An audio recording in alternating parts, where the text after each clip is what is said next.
राघव एक सद्विचारों वाला युवा व्यक्ति है जो एक आकर्षक व्यक्तित्व का मालिक भी है। ईमानदारी, साहस, सादगी, स्पष्टवादिता उसके गुण हैं, लेकिन इन सब के बीच वह कुछ हद तक केवल अपने आप का हित सोचने वाला एवं अहंकारी भी है। राघव को समुद्री जीवन से बहुत लगाव है, इसलिए वह अपना करियर एक नाविक के रूप में चुनता है। कुशल नाविक होने के कारण जल्द ही उसका प्रमोशन होता है और वह व्यापारिक जहाज में अफसर के तौर पर नियुक्त किया जाता है। एक बार राघव एक जहाज का लीडर चुना जाता है, जिसमें अन्य अफसरों के साथ 600 यात्री थे। अचानक ही समुद्र में तूफान आता है। सब इधर उधर भागने लगते हैं। सबको अपनी जान की चिंता होने लगती है और सभी अफसर बिना यात्रियों की परवाह के जहाज छोड़कर भागने लगते हैं। इसमें राघव भी शामिल होता है। वह एक लीडर होने के बावजूद इन विकट परिस्थितियों में अपने यात्रियों को मौत के मुंह में छोड़कर भाग निकलता है। राघव और सभी अफसर बच तो निकलते हैं, लेकिन अब राघव को आत्मग्लानि सताने लगती है। उसे बार बार यात्रियों का ख्याल आता है और अपनी खुदगर्जी पर गुस्सा भी आता है।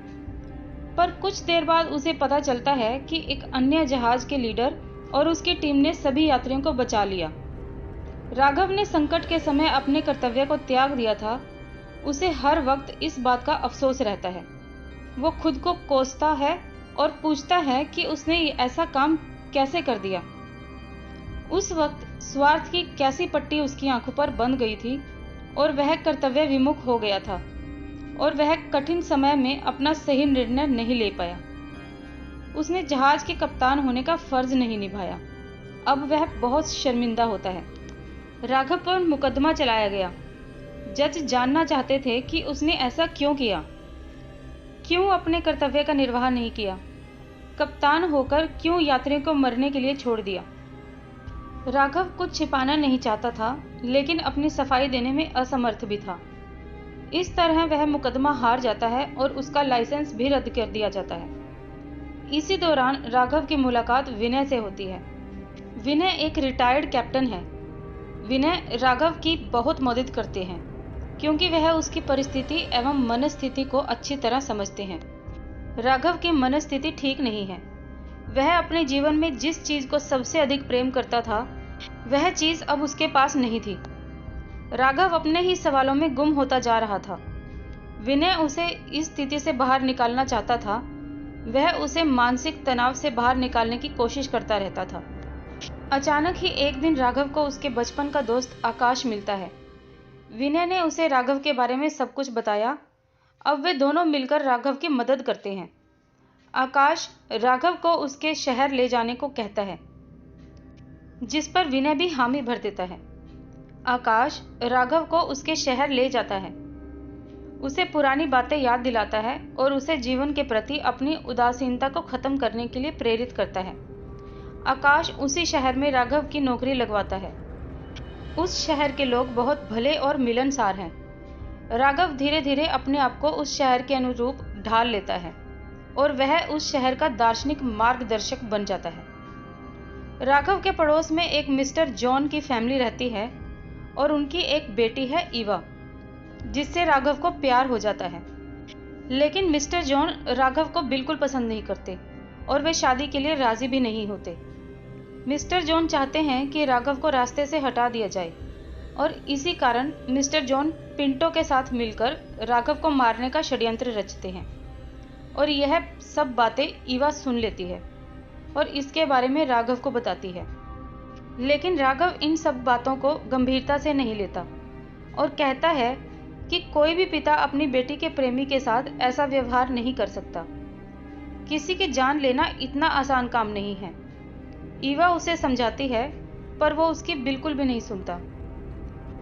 ईवा बहुत बेचैन हो जाती है और ये सभी बातें राघव के दोस्त आकाश को बताती है। आकाश राघव की जान बचाने के लिए पिंटो को रोकने का प्रयास करता है।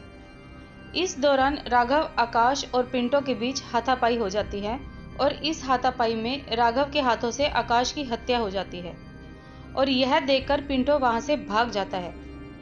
राघव के हाथों बहुत बड़ा गुनाह हो जाता है और वह पागलों जैसा हो जाता है और खुद को संभाल नहीं पाता। तभी उसे उसकी प्रेमिका ईवा समझाती है कि इन सब में उसकी कोई भी गलती नहीं है, यह सब अनजाने में हुआ। पर वो ईवा की एक नहीं सुनता। राघव को जहाज वाली घटना भी याद आती है। उस वक्त तो वह परिस्थितियों से भाग गया था, लेकिन वह इस वक्त यह नहीं करना चाहता।